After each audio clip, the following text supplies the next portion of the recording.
Nerve plexus का मतलब समझ चुके हैं। नर्व का एक मैशवर्क बनना, फर्दर उसमें से ब्रांच निकलेंगे and that will supply the peripheral tissue, that could be the skin, the muscle, or any viscera. So overall, we have four this plexus. The cervical plexus present in the cervical region comprises of C1 to C4, not C5, but C5 के कुछ fibers help करते हैं only in the formation of phrenic nerve. So sometimes people consider it a part of cervical plexus, but now it's better to say C1 to C4. Then we have a brachial plexus that supplies the upper limb completely. So and that comprises of C5 to T1 spinal nerve. The lumbar plexus we have L1 to L4 that supplies the muscles of only thigh. The upper जहाँ पे आपका femur present होता है, that area is thigh area. So lumbar plexus supplies the muscle of the thigh. Then sacral plexus from L4 to S4 supplies the muscle of the legs and the foot area. This is the lower leg. Cervical plexus मैंने आपको बताया था. Spinal nerve is combination of anterior and posterior fibers. ठीक है, कुछ fibers anterior gray horn से निकलते हैं, कुछ posterior gray horn से निकलते हैं. ठीक है, and these fibers together merge and then further they are divided into anterior and posterior rami. Now these rami, this complete structure is a spinal nerve. But जब बात आती है cervical plexus की, cervical plexus जो है that is formed by the anterior rami only. जो anterior में जाता है उसी को बोलते हैं हम anterior rami.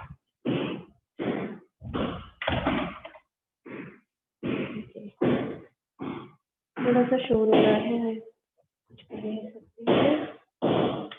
ओके, नेक्स्ट हमने कल पढ़ा था. हमने इसे पढ़ने का एक सबसे आसान तरीका है कि हम इसकी जो ब्रांचेस हैं उन्हें दो ग्रुप में डिवाइड कर देते हैं. That is the motor branches and the sensory branches.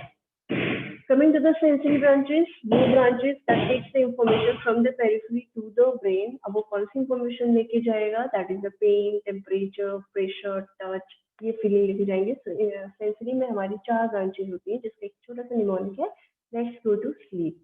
L for lesser occipital that arises only from the C2 area. ठीक है, complete plexus पूरे से बनता है but कुछ branches कुछ नर्व रूट से बनती है. तो पहली ब्रांच आपकी थी lesser occipital nerve. Lesser occipital nerve जो है ये कंप्लीटली ओनली C2 से बनती है. As a name suggest occipital area.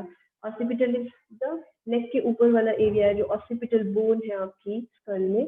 That part जो है उससे सप्लाई करती है क्यूटेनियस सेंसेशन के लिए. एज हमने क्या बोला, सेंसरी है. सेंसरी में अब क्या जा सकते हैं, कोई स्पेशल सेंस ऑर्गन तो होगा नहीं. तो यहाँ पे सिर्फ जो नॉर्मल सेंस ऑर्गन है that is the especially the touch, the pressure, pain सब आ जाता है.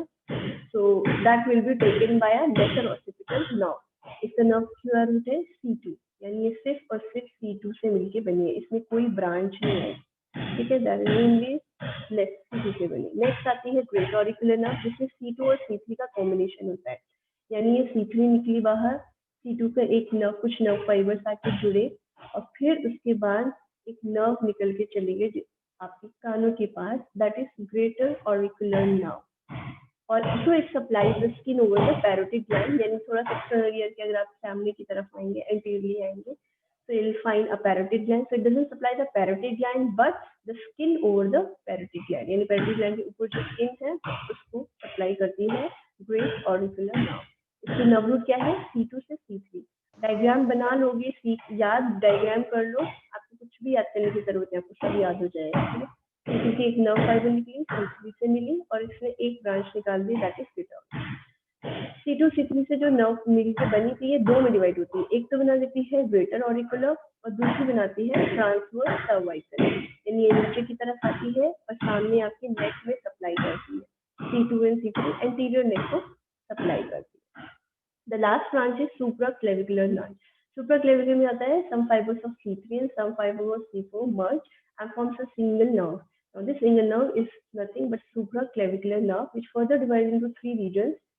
The medial one, the intermediate one, and the lateral one. And this supply the supraclavicular fossa, clavicle के ऊपर जो fossa है.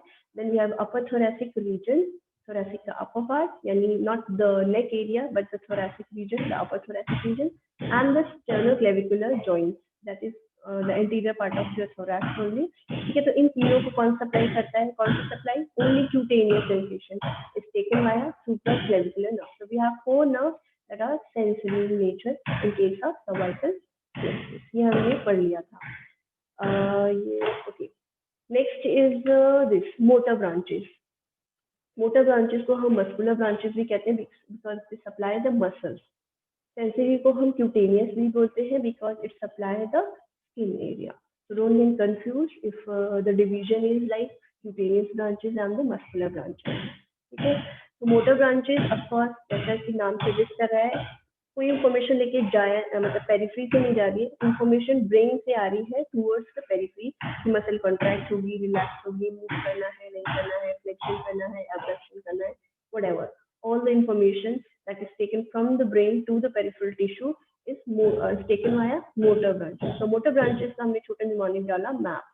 And for muscular branches, A for ulnar cervicalis and P for phrenic nerve।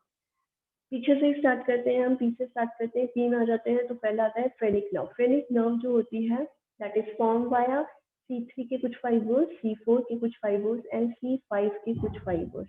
सिर्फ ये कुछ fibres C5 के जो है ये phrenic nerve, only phrenic nerve formation में हेल्प करते हैं या क्या कहते हैं उसका पार्ट बनते हैं। That is why some people consider it as a part of cervical plexus, rest don't. So it's like not incorrect to say that C5 is not a part of cervical plexus, but it's better to say that only up to C4 is cervical plexus, but C5 helps in the formation of this phrenic nerve। So C3, C4, C5 थोड़े थोड़े fibres तीनों के मिलके एक specific nerve बनाते हैं, that is the phrenic nerve, and this phrenic nerve supplies the diaphragm, and the diaphragm is the most important muscle that is helpful in during respiration। यानी आपके respiration की वर्ड, इंस्पिरेशन की word नीचे जाना, then वापस से अपनी जगह पे जाना, this function is done by a diaphragm। ठीक है, तो diaphragm is एक ऐसा ऑर्गन है, ऑर्गन तो नहीं कहेंगे कि ऐसी मसल है, ठीक है, जो हर वक्त काम करती है। आप अपने हाथ को चाकू से रोक सकते हैं, ठीक है, कि आप काम नहीं करना है, बट डायफ्राम में ऐसा नहीं है कि थोड़ी देर के लिए अपना आराम करें, it has to be working all the time. That is the reason phrenic nerve is very important। Any damage to the phrenic nerve, any damage to the C3 or C4 or C5, तीनों में से कहीं पे भी damage हो जाए, there will be some problem to the motor innervation to diaphragm, क्योंकि that is forming a part of phrenic nerve। Cool। That is why phrenic nerve is very important because it is a nerve that is supplying all the time, innervating the diaphragm all the time, or always asking the diaphragm to either contract and relax, contract and relax। So that is phrenic nerve। Back to ansa cervicalis। What is ansa cervicalis? Ansa cervicalis जो है it is a loop of nerve। इसमें कुछ loop बनते हैं, कुछ nerve fibers आते हैं साथ में और एक loop like structure बना देते हैं।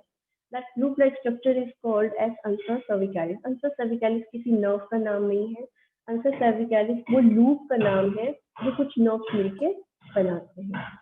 होता क्या है, C1 में से फाइबर्स निकलते हैं और आपके ऊपर से ब्रेन के अंदर से आपकी 12th cranial nerve that is hypoglossal nerve जो है ये आ रही होती है। ये दोनों पैरेलल ही रन करते हैं, यानी एक ही शीट में दोनों बने होते हैं, अलग अलग नहीं होते। लाइक एक पाइप से नहीं गुजरना है, तो जो पाइप का स्ट्रक्चर है वो शीट है, ठीक है, उस शीट से गुजरते हैं। कौन, C1 जो आपकी नर्व थी ये इसमें से निकलती है, ये आपके ऊपर से हाइपोग्लॉसल नर्व आ रही है, दोनों एक शीट से पास पास होकर निकलते हैं। फिर कुछ fibres not complete C1 nerve, कुछ फाइबर्स C1 के नीचे डिसेंड कर जाते हैं, ठीक है, इस तरह से नीचे की तरफ डिसेंड कर जाते हैं। इसे आप बोलते हैं सुपीरियर रूट, ठीक है, superior root of cervical trunk, या हम इसे बोल सकते हैं डिसेंडिंग हाइपोग्लॉसल, क्योंकि आपकी हाइपोग्लॉसल नर्व से नीचे की तरफ चला गया, तो हमने बोल दिया डिसेंडिंग हाइपोग्लॉसल रूट। तो अगर आपसे कोई पूछता है अंसा सर्विकैलिस के बारे में, या आपसे कोई पूछता है what is the inferior root superior root of ansa cervicalis, don't get confuse. C1 branch जो थी, ठीक है, C1 नर्व जो थी, स्पाइनल नर्व C1, वो जब आपके हाइपोग्लॉसल नर्व के साथ रन करती है तो उसके कुछ फाइबर्स डिसेंड कर जाते हैं, नीचे की तरफ आ जाते हैं, जिसे हम बोलते हैं आइदर डिसेंडिंग हाइपोग्लॉसल रूट और सुपीरियर रूट, क्योंकि ऊपर से आ रहे हैं तो कह दिया सुपीरियर रूट, ठीक है, ये नीचे की तरफ आ जाते हैं। बाकी के आगे की तरफ चले जाते हैं। वो कहाँ जाएंगे, विल सी लेटर। तो ये नीचे आ गया। नेक्स्ट C2 और C3 के कुछ फाइबर्स निकलते हैं और दोनों मर्ज कर जाते हैं। क्लियरली विजिबल है, C2 की कुछ फाइबर्स निकले, C3 की कुछ फाइबर्स निकले, दोनों मर्ज कर गए।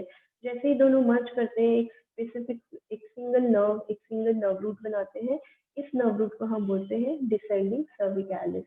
इसे हमने जैसे बोला था सुपीरियर डिसेंडिंग हाइपोग्लोसल, इसे बोल देते हैं हम descending cervicalis. This is superior root जो यहाँ पे बन रही थी, लेकिन C2 C3 मर्ज करके जो बनता है उसे हम बोलते हैं inferior root of ulcer cervicalis. These are some of the synonyms. Examiner may confuse you, so don't get confused. This is synonyms है, ठीक है? So this is a superior root of ulcer cervicalis. This is inferior root. इनका दूसरा नाम है descending cervicalis और descending hypoglossal root. ठीक है, तो ये नीचे आता है कौन, C2 C3 एक साथ मर्ज करेगा और नीचे की तरफ आ जाएगा। नाउ ये जो इंफीरियर रूट है और ये सुपीरियर रूट है, ये दोनों नीचे आके मिल जाते हैं एक दूसरे से। ठीक है, अब ये जो मिल गए तो इन्होंने क्या बनाया है, एक लूप लाइक स्ट्रक्चर बनाया है। तो दिस लूप लाइक स्ट्रक्चर जो है, this complete structure is called as ulcer cervicalis. So ulcer cervicalis का जो कोई nerve root आपसे पूछे, what is the nerve root of ulcer cervicalis? That is C1, C2 and C3. As such, nerve root कोई बोलेगा नहीं because this is not the correct question, because ulcer cervicalis is not a root, is not a nerve that is supplying anything. It's just a part of the spinal nerve. बीच में structure like बन जाता है, loop like structure, जिसे हम बोलते हैं ulcer cervicalis. तो this ulcer cervicalis जो बना आपका ये लूप, इसमें से 4 नर्व्स बाहर निकलती हैं, 4 ब्रांचेस होती हैं, ठीक है। And these 4 branches supplies the infrahyoid muscle, जो हम पढ़ चुके हैं, ठीक है। इंफ्राहायोइड मसल जिनको ये सप्लाई करते हैं, कौन, ulcer cervicalis सप्लाई करता है। तो what are those 4 muscles?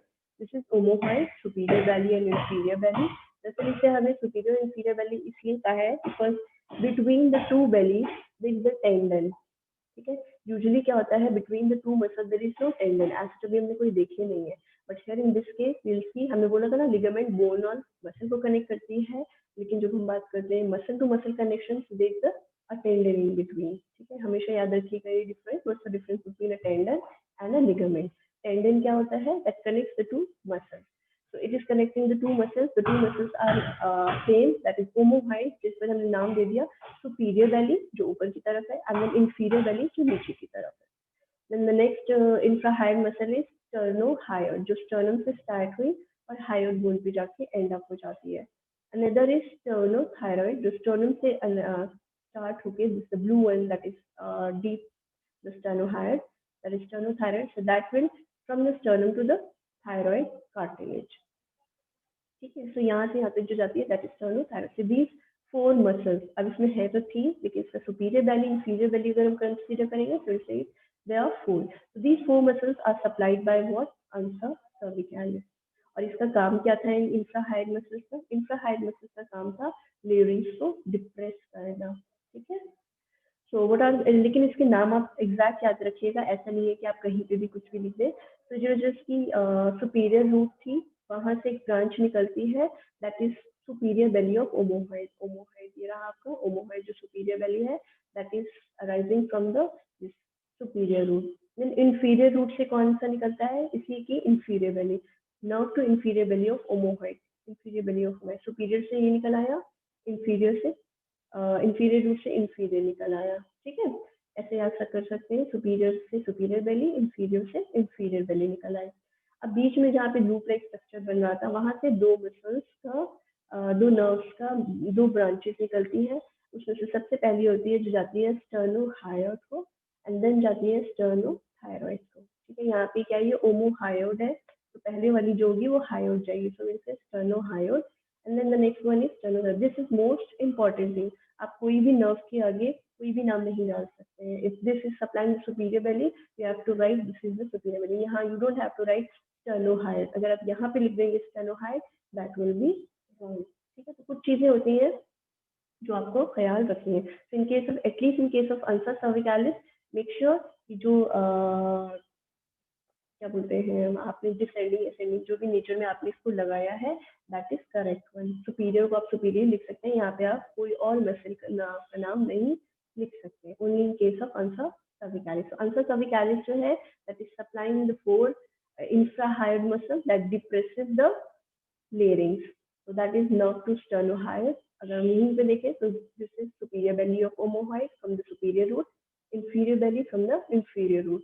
Then sternohyoid, because this is hyoid, omohyoid है, तो पहले hyoid आएगी, sternohyoid nerve, and then sternothyroid nerve. हम बोल सकते हैं nerve to sternohyoid या sternohyoid nerve, कुछ भी आप बोल सकते हैं, ठीक है? So this is how exactly ulcer cervicalis is formed. तो मोटर ब्रांचेस में आपने पढ़ लिया फ्रेनिक नर्व का formation from C2 C3 and C3 C4 and C5. Then हमने अल्सर सर्विकैलिस पढ़ लिया from what all nerves from C1 C2 and C3. And the last one is the muscular branches. Muscular branches जो है ये बहुत ही short छोटी small branches होती हैं. तो पहली चीज हमने देखी थी अभी यहाँ पे नर्व्स, जैसे अल्सर सर्विकैलिस की हमने बात की थी, ये हाइपोग्लोसल नर्व के साथ रन कर रही थी. इसके कुछ फाइबर्स तो आपके चले गए नीचे की तरफ डिसेंड कर गए, जिसे हमने बोल दिया सुपीरियर रूट. लेकिन कुछ फाइबर्स, कुछ बाकी की जो नर्व थी that will follow the hypoglossal nerve, वो हाइपोग्लोसल नर्व के साथ आगे रन करेगी. अब आपकी हाइपोग्लोसल नर्व जो है it is supplying the muscles, ठीक है, it is not the muscle, it is supplying the muscles of the tongue, tongue area को सप्लाई कर रही है, ठीक है, कौन, हाइपोग्लोसल. लेकिन ये जो इसके साथ रन कर रही थी आपकी C1, वो आपके दो मसल्स को सप्लाई करती है दैट आर सुप्राहायोइड मसल. जैसे इंफ्राहायोइड है ऐसे सुप्राहायोइड मसल, दो सुप्राहायोइड मसल है that is geniohyoid and thyrohyoid. Geniohyoid is this one, ये जो आपको सामने बीच में दिख रही है, this is the geniohyoid muscle, ठीक है. And another one is thyrohyoid, जो थायराइड से जाएगी हायोइड के नीचे की तरफ, जो रेड रेड पोर्शन आपको दिख रहा है that is thyrohyoid bone. Because they elevate the this larynx, so these are suprahyoid muscles, ठीक है. इसे suprahyoid, ये वाली suprahyoid तो नहीं है, but because it elevates the larynx, that is why it is considered suprahyoid, because suprahyoid muscles का काम क्या है, larynx को elevate करना, उठाना. geniohyoid and thyrohyoid जो है ये किसकी, इसकी नर्व रूट क्या कहलाएगी फिर, C1. ये जो है geniohyoid and thyrohyoid, these are the muscular branches, motor muscular branches, ठीक है. पहली तो आपकी ये निकल गई नर्व टू जीनियोहायोइड एंड थायराइड, जो आपका थायरोहायोइड जो आपकी राइज करी थी C1 से. नेक्स्ट आता है C1 और C2. अगर आप देखेंगे this is C1, this is C2.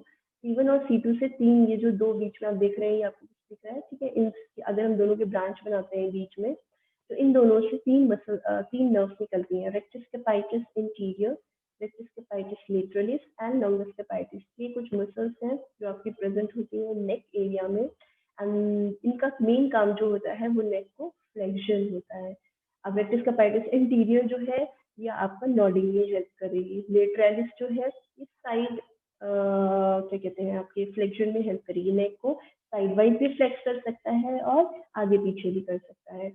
So rectus capitis anterior, lateralis and longus capitis, the three muscles that are present in the neck area that will help in the neck flexion. Way arise कहाँ से करती हैं, C1 से C2 area में. C1 से C3 एक nerve है जो C1, C2 और C3 तीनों से मिलके बनती है, जो सप्लाई करती है लॉन्गस कैपाइटिस को.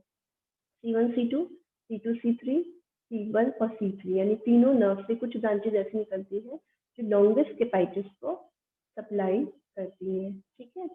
Last one is the C2 and not the last, C2 and C3. अभी हमने C1 और C2 की ब्रांचेस देखी, अब हम देखेंगे C2 और C3 की ब्रांचेस.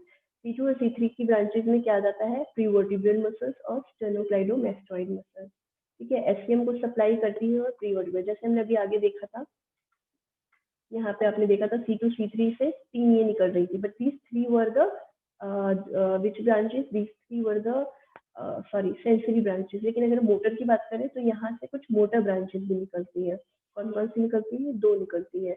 एक जाएगी सप्लाई करेगी आपके एससीएम को और दूसरी सप्लाई करेगी प्रीवर्टिब्रल मसल्स को. The last one is C3 और C4, जो लास्ट का था C3 and C4. C3 and C4 भी आपस में कनेक्शन बनाते हैं और मर्ज करके कुछ मसल्स को सप्लाई करते हैं, दैट इज लिवेटस स्कैपुलाई. तो आपको पता है लिवेटस स्कैपुलाई का काम क्या होता है, सॉरी एससीएम का काम क्या होता है, एससीएम का काम होता है help in respiration, specially during forceful respiration. जब आप भाग के आते हैं, आप एक्सरसाइज करते हैं, तो आपकी सांस जो है तेज तेज चलती है. तो ड्यूरिंग दैट मूवमेंट जो कुछ मसल्स होते हैं जो कॉन्ट्रैक्ट करती हैं, that is one of those is sternocleidomastoid. Okay, तो C3 C4 से तीन मसल्स का ओरिजिन होता है, तीन तीन नर्व्स का ओरिजिन होता है, तीन ब्रांचेस निकलती हैं फ्रॉम C3 C4 जो सप्लाई करती हैं लिवेटस स्कैपुलाई जो आपके स्कैपुलाई को एलिवेट करेगा, ट्रेपेजियस एंड स्केलेनियस मीडियस। ट्रेपेजियस के बहुत सारे फंक्शन है, कोई एक नहीं है, ठीक है। And same the case with the scalenus medius. Scalenus medius helps in the forceful respiration and also helps in scapula को एलिवेट करने में भी हेल्प करता है। Same the case with the trapezius. So these three nerves arises from C3 and C4 area. एक छोटा सा last में मैं आपको शुरू से बता देती हूँ अगर आपको समझ में आ जाए। मोटर ब्रांचेस के बारे में हमने बात करी थी मैप की।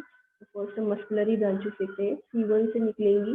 C1 की ये तो अल्सर सर्विकैलिस के लिए एक ब्रांच नीचे चली जाएगी और एक आपकी हाइपोग्लोसल नर्व के साथ सीधी सीधी जाएगी। अब हाइपोग्लोसल चली जाती है टंग के पास, बाकी की जो C1 है वो दो में डिवाइड हो जाती है, जिसमें एक जाती है नर्व टू जीनियोहाइड और एक जाती है nerve to thyrohyoid. These are the suprahyoid muscles. Then C1 से एक ब्रांच निकली, C2 C3 से निकली थी और ये दोनों मर्ज करके एक ब्रांच निकालते हैं, that is the superior root, this is the inferior root. Superior root से एक नर्व निकलती है, that is superior belly of omohyoid. Inferior से निकलती है इंफीरियर वैली ऑफ ओमोहॉइड। बीच में दो निकलती हैं, this is hyoid, so first sternocleidomastoid, then sternothyroid. So these are the four muscles that are supplied by ulna cervicalis. Nerve to omohyoid, sternohyoid, sternothyroid and omohyoid. तो ये आपका हो गया ulna cervicalis. Coming back to the okay, हम ये phrenic nerve भी देख लें तो C3, C4, C5 together इनमें से कुछ fibers निकलते हैं और phrenic nerve बनाते हैं that supplies the diaphragm area. Okay. Coming back to C1 area, C1 से मस्कुलर की बात करें तो मस्कुलर में हमने पढ़ लिया नर्व टू जीनियोहाइड और थायरोहाइड था। देन C1 और C2 दोनों से कुछ फाइबर्स निकलते हैं और एक सिंगल नर्व बनाते हैं। ये सिंगल नर्व जो है तीन में डिवाइड हो जाती है और इसमें से कहाँ कहाँ जाती है, ये जाती है nerve to rectus capitis anterior that helps in the nodding neck flexion, rectus capitis lateralis lateral flexion में हेल्प करता है and longus capitis again helps in neck flexion. So they supply तीन बनते हैं C1 और C2 एरिया का। C2 और C3 जो है मिल जाते हैं, कुछ फाइबर C2 के निकले, कुछ फाइबर C3 के निकले, अलग अलग एंड मर्ज कर गए। इनसे दो नर्व्स निकलती हैं, nerve to SCM that is sternocleidomastoid and nerve to prevertebral muscles. कुछ प्रीवर्टिब्रल मसल्स को सप्लाई करती है, उसके लिए ब्रांच निकलती है। The next one is C3 और C4. C3 C4 जो है ये भी आपस में मर्ज करते हैं, कुछ फाइबर C3 के एंड C4 के मिलके and they supply the three muscles that is the trapezius, the levator scapulae and scalenus medius. So this was all about the motor branches. अब आप चाहे इसे एक साथ पढ़े, आप चाहे ये दो डायग्राम अलग अलग बना के कंप्लीट सर्वाइकल प्लेक्सस पढ़े, अप टू यू, जैसे आपको ज्यादा इजी लगे आप वैसे पढ़ सकते हैं, ठीक है। So this was all about your survival.